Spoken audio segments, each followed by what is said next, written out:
place. Welcome back into the Sports Source. This segment brought to you by Madisonville Marine. We always talk about boats with these guys, of course. It's Madisonville Marine. But they were also honored for the 10th straight year just recently as one of Yamaha's top 10 dealers in their class. So there's no better place to buy a boat or motor than Madisonville Marine. Get down and check them out at Madisonville Marine, Highway 411 North in Madisonville, or visit them online at madmarine.com. All right. Welcome back. This is my first chance to sit over here at the side table. I kind of like it. I'm waiting for someone to bring me some water or some wine. You know, need the Parisian music. Justin Hamilton back with us, and I wanted to ask you, because we've talked about this, the Josh Heupel offense.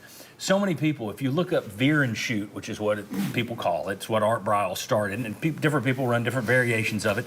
Heupel's had great success since he's gone to it. So many people, though, when you look it up, you see simple. Simple is always the first term. And whenever I mention that to Tennessee fans, they kind of get their dander up. So I mean simple. Nobody can stop it.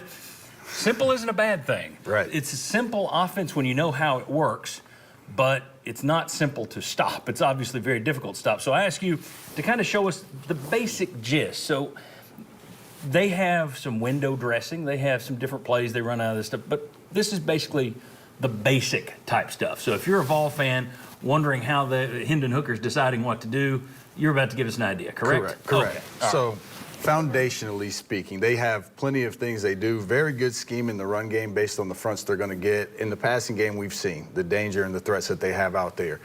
This is Tennessee, obviously in the orange. Kentucky blue fits for the defense there.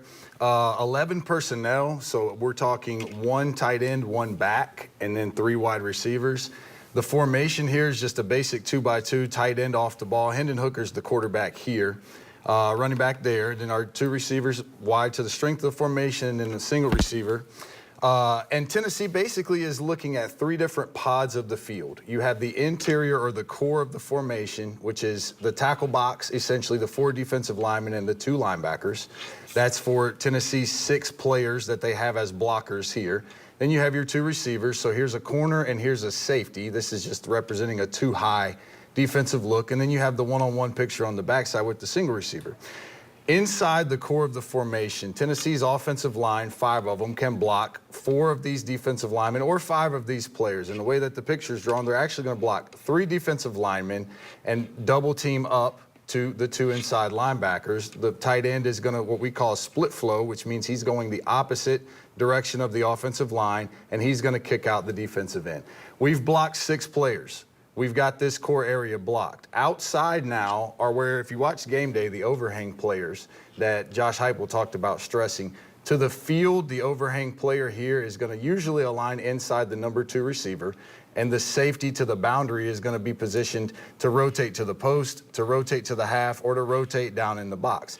Those are the 2 defenders that we don't know as Tennessee's offense. Are they going to help with the receivers here or receiver there, or are they going to help in the run game? Right.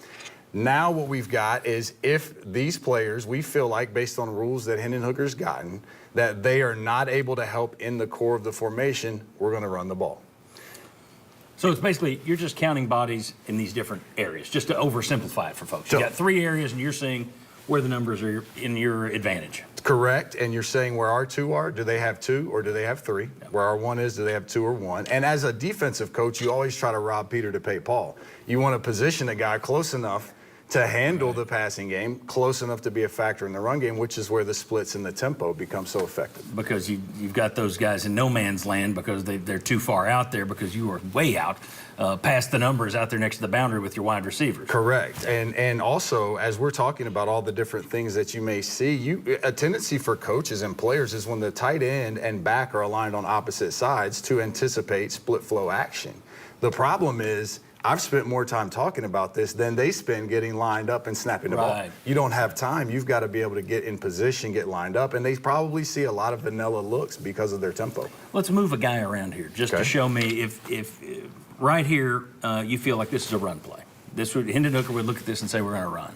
Correct. All right. Now, what would it take? Show the folks at home what would it take to make him say, we're taking a shot with this guy. Okay, with the widest receiver? Yeah, the widest receiver. So now let's take Pitt, for example, how Pitt Pitt plays defense, they will tuck their overhang player in the box, take away the run game. So now why would we take a shot to the outside receiver if we get press coverage and we feel like our matchup at number 2 is not as good as our matchup at number 1? Now it's an easy, and that's why you see against Pitt so many vertical throws, because they press you outside. There's nobody helping him, and mathematically, that's where our advantage is. All right, now let's flip it and say you want to go down here to this guy. All right, so in this picture, the easy look for the quarterback is now what does the safety do? So if this safety rotates to the post, or if this safety rotates into the box to be a factor in the run game, he vacates his area. Now, as we call it as coaches, it's dealer's choice. So are we getting press? If we're getting press, it's the same concept that we just had here. If we're getting loose or off coverage, then now that's where you see the hitch throws or the quicker throws where the receivers are able to catch and run. Or if you have the post safety rotation that we just talked about here, a lot of times this corner now is playing a third, and that's where you get that glance window ball right there that you see thrown. All right, let's talk about this then. So basically, Hendon Hooker, when people say it's simple, the concepts are pretty simple. He knows, he steps to the line. You watching at home as a coach are going to be able to say, all right, if you had an all 22 view, right, you'd be able to say, numbers are here, he's probably going to go here. Numbers are here, he's probably going to go there. They have other plays that they'll throw into this, but basically, they've only got 7 or 8 plays that they run over and over again. A couple of counters. What do you got? Inside run? A couple of zone runs, couple of gap scheme or counter pullers, offensive linemen and or tight ends pulling. And then they have their scheme quarterback run game. They'll run quarterback draw, insert the running back as a blocker to get an extra blocker for Hendon Hooker. You also will get some very good design run plays for the fronts that they believe they're going to see. When they get to their tempo or when they get in different formations, they mix up what they do, who's pulling or where the aiming point is for the run, the double teams, the combos, but it's the same concepts week in and week out.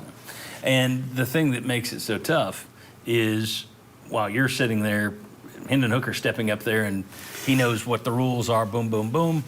The defender's trying to just get lined up because they're snapping this thing so quickly. The defenders are just trying to get lined up, and unfortunately, all the magnets are equal in this example. Right. Hendon Hooker is a different magnet. Right. Jalen Hyatt is It's a a different big-headed magnet. You Yeah. need to have a magnet that can match up with those guys. All right. Very good. They also have a red zone package, and this year they have been throwing in a little bit more of a, they tighten it up a little bit and condense the field. Explain when they condense what's the purpose? When they bring everybody in, it's really kind of a setup, isn't it? It is. We're widening everybody out to see how they're going to defend the areas and the personnel, and we're going to call our offense accordingly. No different when we compact it. When we condense our formation, we're trying to get everyone into the illusion so that we can now attack the same space, whether it be with naked or bootleg action, whether it be with double read, high-low read, flat throws outside, like what also worked against Pitt, whether you have action where you get tight end that's leaking. They have play action where now the tight end will shoot through the seam of the formation. They have a very good offensive plan. They are a pain to prepare for. Right. And the best thing, as we've talked about numerous times, is, hey, offensive guys, can you just keep that dude on the bench for us, please? Very good, very good. Justin, nice job. When we come back, we're going to break down the Heisman race. We're going to break down the playoff race. We've got much more to come with you. We've got much more to come with the VFLs. Come on back on the Sports Source.